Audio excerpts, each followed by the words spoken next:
Hi family, welcome back to the channel. I know I've been MIA for a while now, so I decided that, you know what, today is the day and I'm going to shoot something and send, because it's been a minute. It really has been a minute. A lot has been happening. Okay, not really, yeah, not really. But I didn't want to be a one-hit wonder girl, so here I am back. I'm about to go for a run. I'm at Naval Hill, my favorite spot. So I thought, you know what, before I head out, let me just talk about the graduation season and also share my story about Ivasiti, and as you may have seen on the thumbnail, that I'll be talking about how I failed a module twice, not once but twice. Okay, but before we get to that, I hope everyone has been good. You all been praising the Lord and stuff. A huge congratulations to the people that have graduated this year. It has not been easy. Listen, being a student is a whole new ball game. So I just want to say to the people that were walking up the stage, we see you, well done.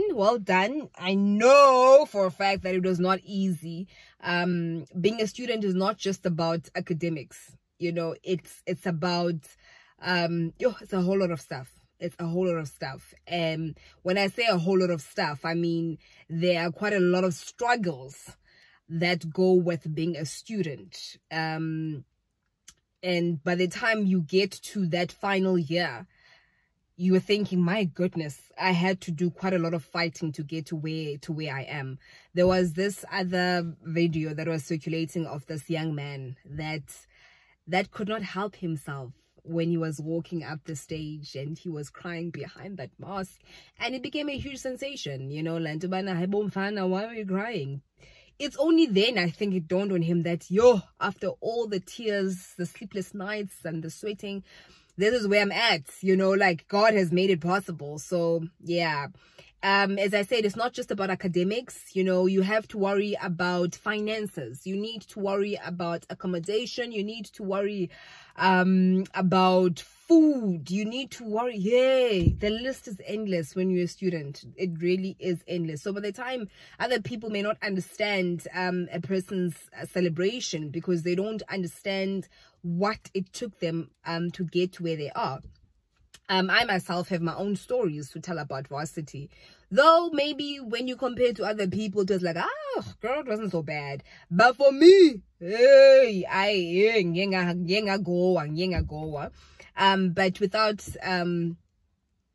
without taking anything away from those that were graduating today, or not today, sorry, in the season or this year, I just want to say y'all did good. For those that were undergrads, this is now you entering into the big world. You know, all the best to everybody, so let me get straight to my story. When I was an undergrad, anyone who says that they graduated in record time, I always feel a sense of jealousy, you know, some envious way where I graduating in record time. I mean, my jealousness or enviousness comes out because I'm thinking, like with all the struggles, you know. For the people that don't know, I used to attend, I graduated rather from the University of the Free State. Only a Kovsie knows the feeling, like only a Kovsie knows the feeling. So that was many moons ago. For the life of me, I do not know why I left the Eastern Cape to come to a foreign province like the Free State. Number one, I don't understand the language. Up to this day, I still struggle with speaking the language. I left the comfort of my home, you know. Not that people sometimes will ask me, why there are no universities in the Eastern Cape? People, you know. For the life of me, I left the Eastern Cape, came to the Free State, and I pursued my undergrad. already in the beginning it was tough because the course that I wanted to go into was full, and then they were like, but if you do this, then the following year you can transfer and do that. There's always that with students, you know, that no, do this module, then after doing that module you're gonna, it's always crazy. It's always crazy. So I was no different. They were like, okay, do this, and then you could be able to do that, and then after that you'll be able to get into that course. And then, you know, it's always a nightmare. But it's always a nightmare. It really is. So I'm just reminiscing now. I'm thinking, yeah. So as I was saying I'm thinking a lot of things in my mind. So just to give you, I think the reason why I'm doing this video is to motivate and to encourage people that are going about with their studies, more especially those that are doing their first year, their second year, or third, fourth, fifth year, and you're thinking, when does this end? Because you've been at it, and it just seems like you are climbing a mountain that keeps getting higher and higher. You're thinking, I thought I was getting to the peak, but no, there's still another distance. So I just want to encourage people and say, failure does not define you. Can't be defined. As a child of God, you can't be defined by failure. We fail, we learn our lesson, and then we move on. And so I have a problem with people that define people by their past mistakes or by their failures. And nah, we don't do that. We don't do that. So I'm bold enough now to say that, guys, in the end, I fail at varsity. But when you're going through it, you don't want anyone asking about academics. When you go home and then they're like, how's school going? No, you're thinking, listen, don't ask. They're like, and you know, they'll sometimes count for you, like, hey, no. Oh, 2018. Okay, 2018, 2019, 2020. Yes, also great. No. And you're thinking, I still have first semester modules that I need to do, even though I'm in third year. It happens, guys. Hey, it happens. Ooh, it happens. So let me share about because I've faced all sorts of things at varsity. Academic wise, I've struggled with, in terms of the modules and the courses and the selection, all that stuff. I struggled with financing at some point, and with accommodation at some point. And well, then the 1K, the module, which I failed twice. So let me start with academics. No. Let me start with the finances at some point. So I'm a first year, right? I'm using NSFAS, like most of us in this country. Got NSFAS, was grateful. The whole year did the whole NSFAS thing. Then the following year, for some reason, I knew that I was supposed to reapply, but I thought, you know what, I'll reapply towards the end of the year. And because I've used NSFAS in my first year, then I thought, okay, obviously now even the second year, it's easy like that, you know. But that's not how NSFAS works. Every year you need to reapply. And so now I missed the dates. There was actually a cutoff date for the first years, and there was a different cutoff date for the seniors. And so I thought, because December I think is the cutoff date for the first years. And then for seniors, I think it's around September, 30th of September, somewhere there. So I relaxed. I was like, yo, relax. 30th of September came and it went. And then when I went now to submit, to reapply now for funding for the following year, for my second year, I get them like, yo, I mean, here are my stuff, my documents to say, you know, I need the funding. Then the people at the office, they're like, no, sweetie, by next year, you will be a second year student and a senior student. So meaning that you should have submitted your stuff by the 30th of September. And I'm like, okay, but now there is most for first years, the cutoff date is December. Then they're like, no. There's a reason why we say senior students and for first years. So when now you fall out. Guys, like I was distraught. I was like, hi bo. And then at home, they keep calling me like, so have you submitted your stuff and what? And I couldn't tell them that, hey, no. I was like, hey. I couldn't believe it, guys. And they didn't want to take my forms and stuff. They're like, no, sissy, we are closed. There's nothing we can do for you. We are closed.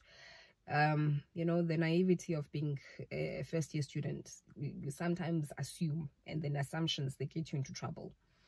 Then I went home, and then when I got home, my parents are like, you will be getting funding for the following year, right? I'm like, yeah, well, you know, they haven't replied to me and stuff. I'd be lying, guys. Even to this day, my parents don't know that I lied. This, for me, is the biggest lie that I've ever told my parents. I lied to my parents. I'm saying all of this because I know that my mom, she doesn't have access to my YouTube channel. Not that she doesn't have access, but the only thing Mama Buka like on YouTube is her Sunday service, like when they're live streaming. That's about it. My dad, on the other hand, that one. But anyway, I'm trying to help someone here who's going through the most with their finances. Okay. Then following year came. Then I went again to the offices and as far as I'm like, guys, please, man, guys, like, I need funding. My mom paid for registration for that year because I kept on saying, they haven't responded. You know that lie you tell, because there was no way I was going to say, listen, I submitted late. I was going to get it.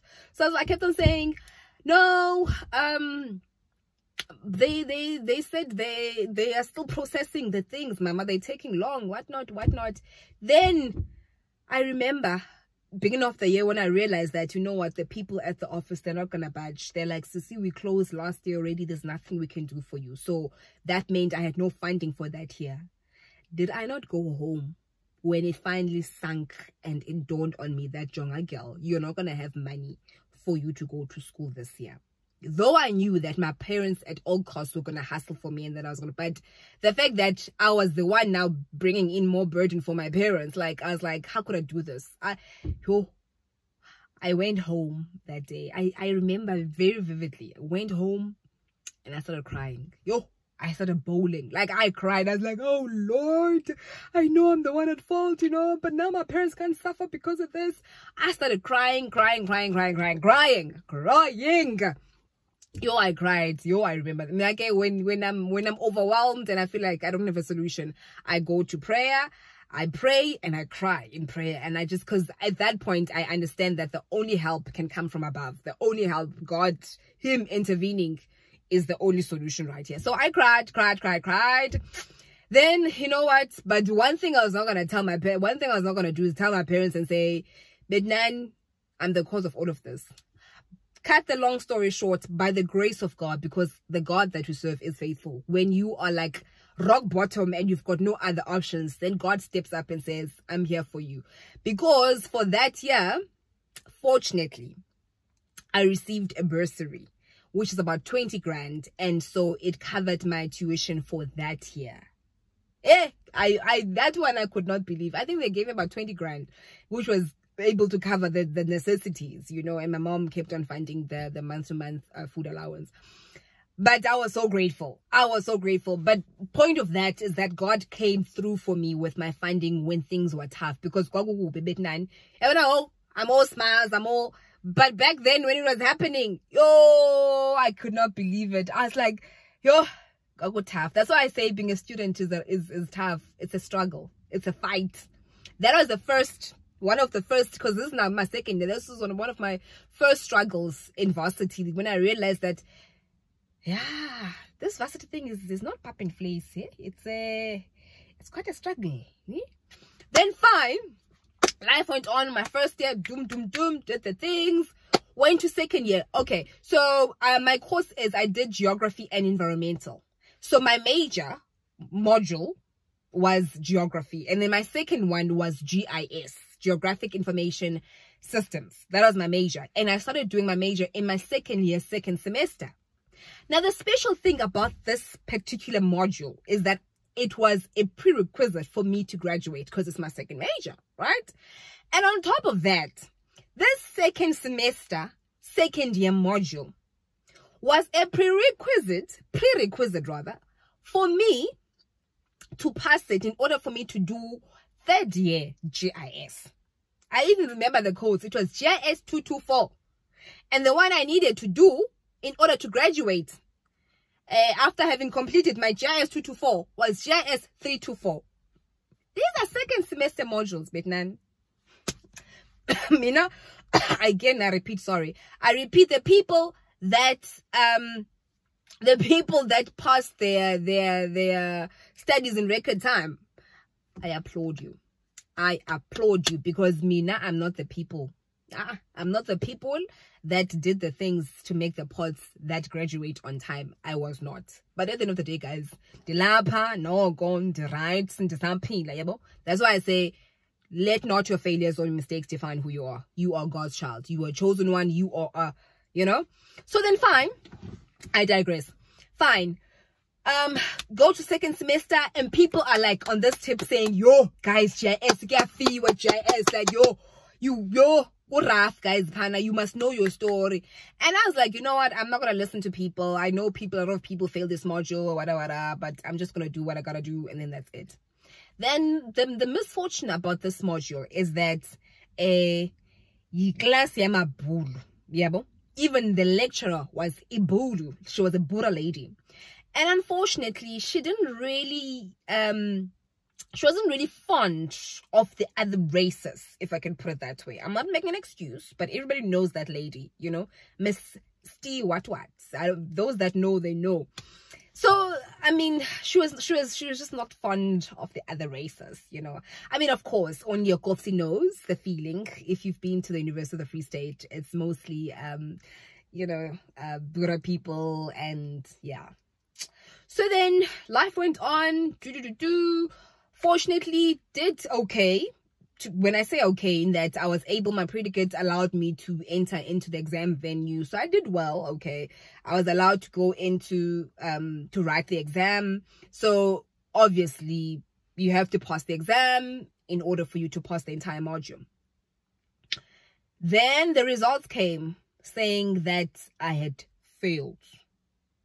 And when I had failed, it was like, I think I was like 2 or 3 marks away from 45, which 45 is the reassessment mark where you're allowed to write the second opportunity. Hey, I failed. When you write an exam, most times when you exit the exam room, you know how you did. You're like, okay. No, we passed that one. We did good. We did okay. Or you're like, ish, I'm not sure. So for me, when I left the exam room after writing that GIS 224, I was certain. I was like, yo, I'm glad I'm done with this module. Whew, third year, here I come. I was certain. Then results come back. They're saying, Sissy, no, hold your horses.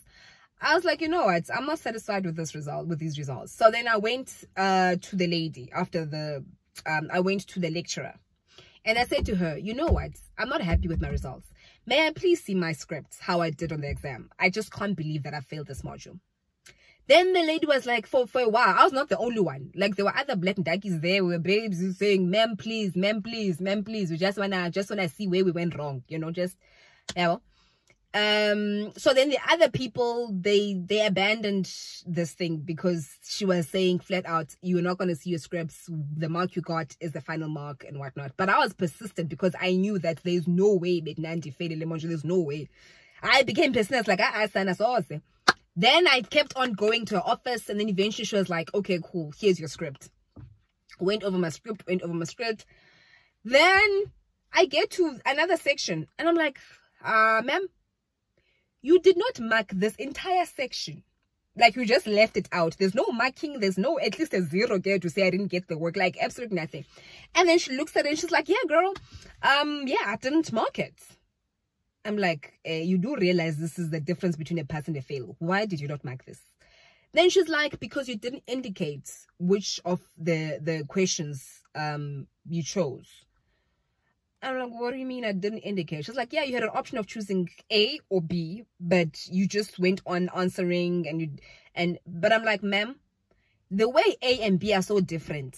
Obviously, if you read through my paper, you can tell which one I chose. She was having none of it. She said, listen, I'm not going to remark your paper.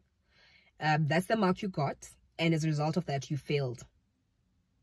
I'm like, ma'am, I'm failing not because I don't know the work. I'm failing because I forgot to indicate which question I chose. Guys, I'm talking about more than 20 marks. Like, that's the difference between pass and fail. Even if at most I got 50% within that section, it would have been me passing still. You understand? So I'm like, ma'am, I don't understand why you're not gonna match. She's like, listen, my answer is final. I'm not gonna remark your script. I don't care what you do. I don't care where you go, but I'm not gonna remark it. You failed, and that's it. Remember what I said, that this course is a prerequisite for me to do my third year second semester module, which is GIS 324. So now if I can't do this GIS 224 and I can't pass it this year, then that means I'll have to do it the following year. And meaning then that it gives me another year, an extended year. Second semester, I couldn't hear first semester, because if you have a block for first semester, at least then you can still graduate in December. Yeah, going to Kenya towards the end of the year. You can still pull that off. But now that's like a whole year. Like, I was like, lady, a whole year. I was like, nah, fam. Nope. But I was so distraught, and I didn't know what. I was like, hi, bono mama kanjani. Then I remember stepping outside the office. If those that know the Geo building, and then I went behind the Geo building, the doors behind. Geo building is like this. There's the front side and there's the back side. So I was like at the back side. Then I went there, guys, and I started bawling my eyes out. I cried. You know, it was not that cry of it was that I've never done that in public, but because my heart was in so much agony, I was like, lo mama, does she understand that this just changes my entire record, finishing in record time? I was like, and I think what made me have the confidence to cry like that was that I felt like I was in the right. Lo mama, I'm failing for a reason whereby I shouldn't be failing. Anyone in an exam, you panic, a lot of stuff, and it doesn't mean ubana I did not know the work. I knew the work, but it's just that I just forgot to indicate Metnan. I could not believe. So anyway, I'd be crying. People be walking past, like I didn't care. Like, this is my future, guys. I cried. Then by the grace of God, because God is attentive to the cries of his people, he's attentive to those that are broken-hearted, crushed in spirit. In that moment, guys, I was crushed. Then came another lady. She's one of the lecturers in the department. Then she came to me and she was so concerned. She was such a lovely lady. Then she sat next to me and she was like, what's wrong? Then I relayed the whole story. I was like, you know what? I failed a module because I just forgot to indicate the number or the question. She was like, what? I've never heard of that. She's like, no. Don't worry. I'll speak to the other lecturers, and then we'll discuss what we're going to do for you, because this is just, no. I've never heard of this. I'm like, girl, please, please go ahead and, help me out, help a sister. Then eventually she went. Then she spoke to the other lecturers in Geo building, and then they were like, no.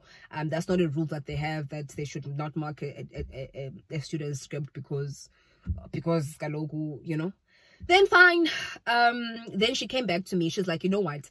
This nice lady now, this nice lecturer, she's like, you know what? I'll speak to our head, the department head, and then tell him about your situation and see what he says.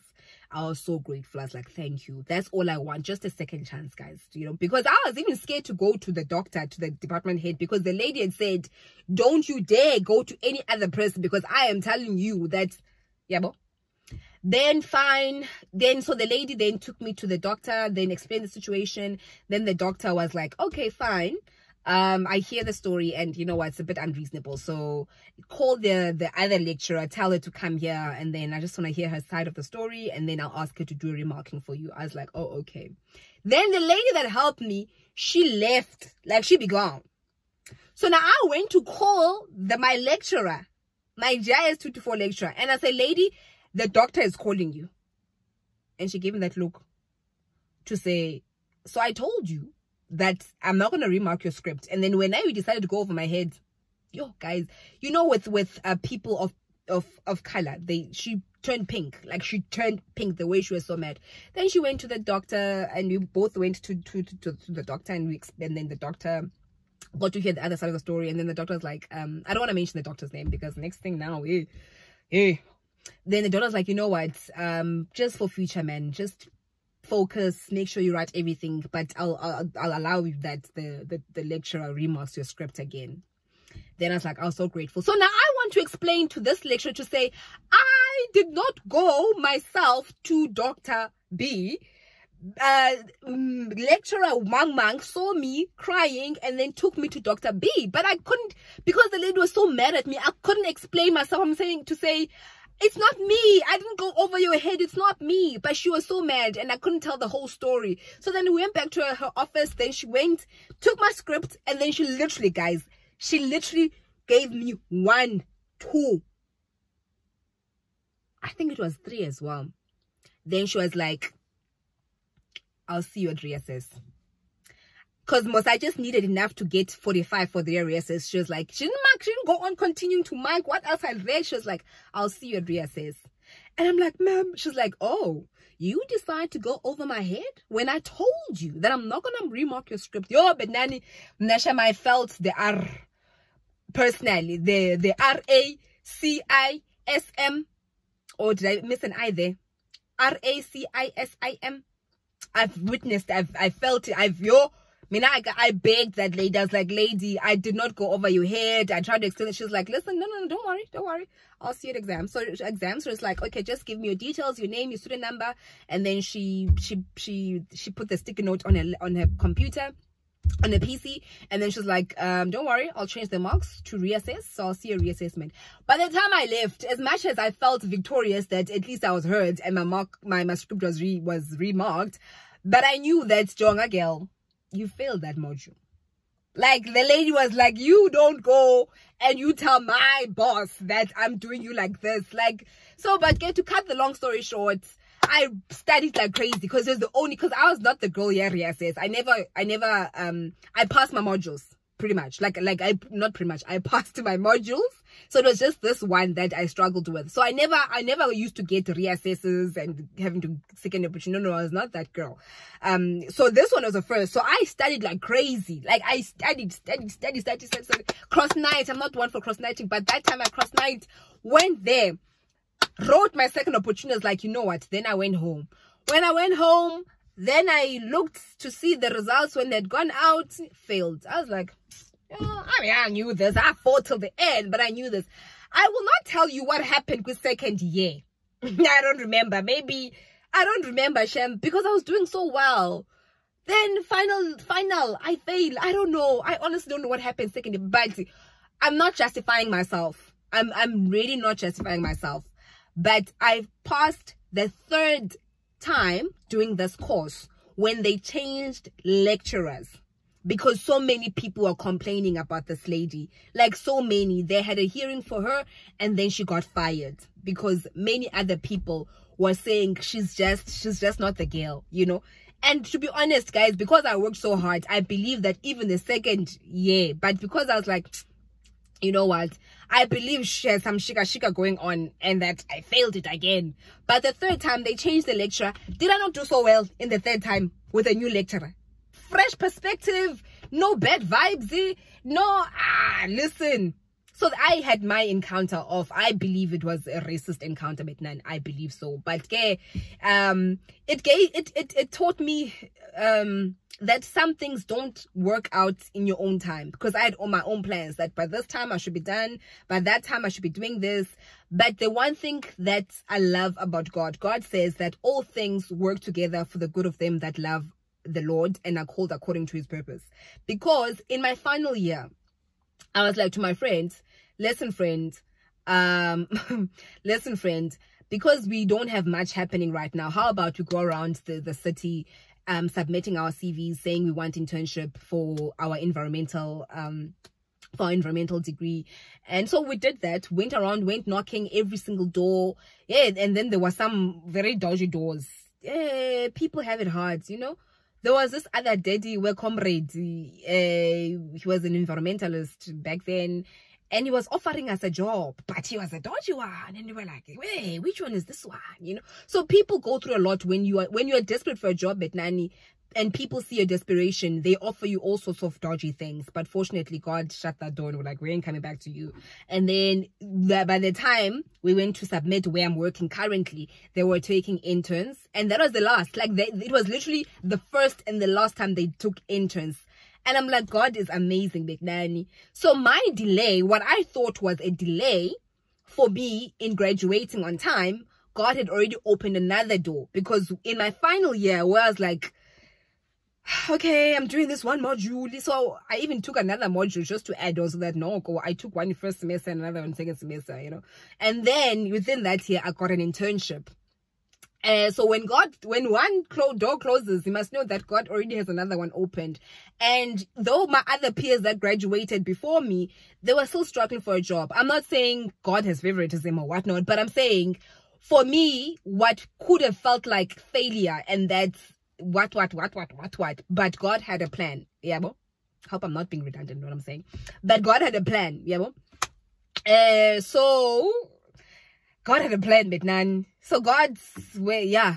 Let me not repeat myself. God had a plan, and that plan has been working ever since. So, what was a failure initially, God turned it into a message, because now I'm sharing Dogbana.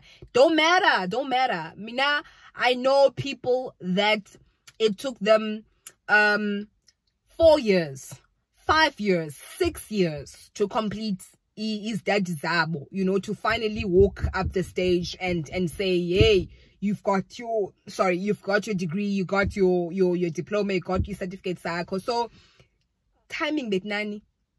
Don't fight with time. Don't try to be perfect. Embrace every challenge, embrace every obstacle that you come across, you know, because my race is different from my next door neighbor's race. So if I'm going to continue looking, I'm going to fall, I'm going to trip and fall, because I'm not focusing on my lane. Stick to your lane, you know. If someone else is on the fast lane and when you're on the slow lane, it don't matter. You're all going to get to the destination. You're all going to get to where you need to get, you know. So that's my story. It's not very spicy, it's not very saucy, but I learned, man, a lot from that experience. That is one experience that when I think of now, I laugh about it. Now I like, yo guys, I feel like I be me. And the thing is, it was such a lesson for me because I'd never failed in my life. I'd never failed. In high school, primary, I was not a failure, and anything to do with failure, I would panic because that's just not me, because I felt that defined me. So when that happened in my second year, my life stopped for a bit and I was like, hi boo, what's happening? That's why I didn't fought that much, because like, no, girlie, this is not me. But I felt that it brought me down to earth. Though I could argue and say, I didn't really fail, it's just that lady, whatnot. But at the end of the day, my study record or my what says I failed. Okay, I failed, not once, but twice. Okay, third time I was like, you know. But it taught me, man, even in life, I embrace failures. I embrace failing because it does not define Ukuma. It's not me. You know, I'm God's child. Okay, like, listen, okay. So you fail fast, move on, learn from that mistake, and become a better person. Oh, listen, nearly forgot this part. Yo, listen. The irony of all of this, the most ironic part, I feel like I'm so loud. The most ironic part about all of this is that when I got the internship in my final year, right? I got an internship to work as a GIS professional. Hey, that one I always laugh and I say, God works in mysterious ways. Like the very struggle or the issue that held me back from graduating on time is the same industry or the same place where I get to work as a professional, my day to day. Like, so now I work in an office and I am a GIS data technologist. You know, my everyday is do GIS. The very same GIS I had failed 2 consecutive years. Like, is God not amazing, Betnan? Like, when I say God, all things work together. When I say God has you on lockdown. When I say even in your failure, God still has an upper hand. Like, y'all, don't, I'll be preaching right now because, y'all, I mean, how could I forget the most exciting part? The most exciting part is that I work as a GIS professional right now. You know, my day-to-day is to be a GIS person. You know, I mean, I don't have those thoughts of one day going to the lady and saying, bam, you thought you could block my way, but God had other plans. You know, he elevated me. No, I can't. No, I'm like, you know, girl, live your life, do you, you know. But yeah, the irony of it all is that I ended up working as a GIS professional. That's my field. That's where I'm at, in GIS. So don't give up, man. Don't give up. Whatever it is, don't give up. Don't feel in Dogbana, oh my goodness. Even if it's your passion in Ep10, like you are passionate in something and you keep on. Jonga, who's this? I just don't know his name now. Just the name has gone out. The guy that that invented the light bulb. He said, well, now I know how many times I know the many ways rather, sorry, that a light bulb doesn't work. You know, whether it was 100 times or however many times that he tried and he kept on failing, it was not really failure. It was success, just misdirected or rerouted or whatever, you know. But my point is, don't stay in a place of failure. That is not who you are.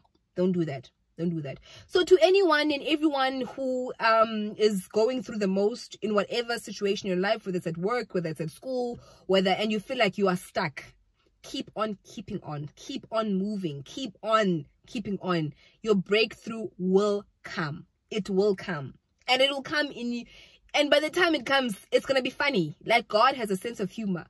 God is gonna make you is gonna make you laugh. God is gonna make you laugh. You know, I'm reminded now of the laugh of Osara when the Lord said to Father Abraham that by this time you will have a son. And then Sarah was listening in and she said, what, me? At this time, in my oldness, I've gone way past the time of conceiving. There's no way. There's no way. And the Bible says that she had a laugh. She laughed.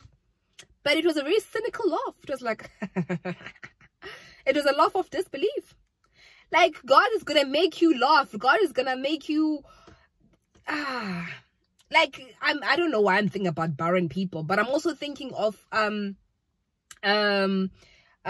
who's this lady in the book of John, the mother of John the Baptist.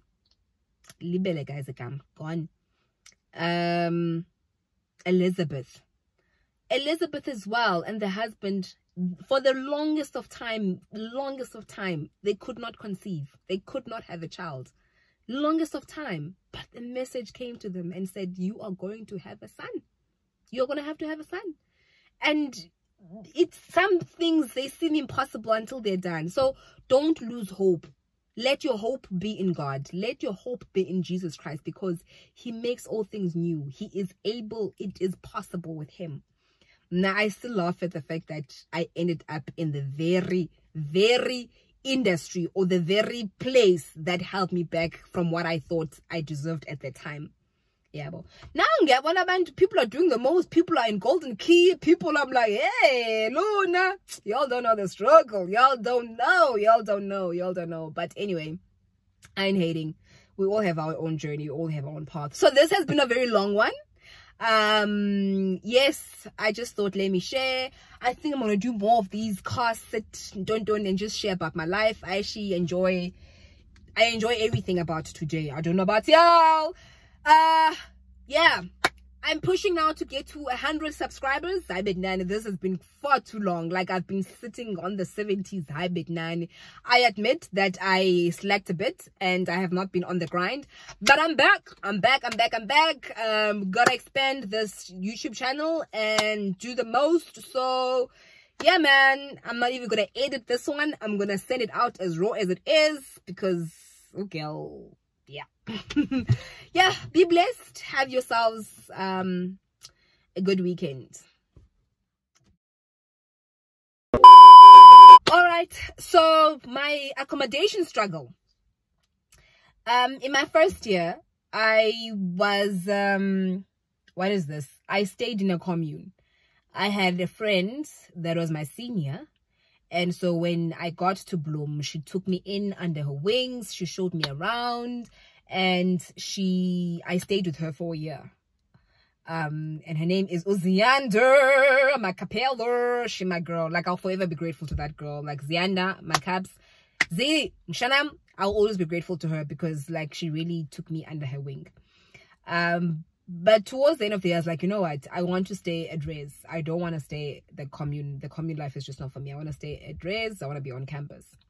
Now, the thing is with campus is that there's never any space. More especially if you're a senior student. They'll always say, no, we don't have space. We don't have space. We don't have space. You know, one thing I'm learning about myself is that I'm very tenacious. You know, I'm very persistent. You know, if I want something, I get it done. You know, I'm actually thinking, girl, you do, girl. So what happened then was that I went to HRA and I was like, listen, the people are responsible for accommodation on campus, and I was like, I need a place to stay. Then of course they told me the same story. We don't have space. All the reses, they're full, whatnot. And I had friends that stayed at res, and they would tell me, no, there's space.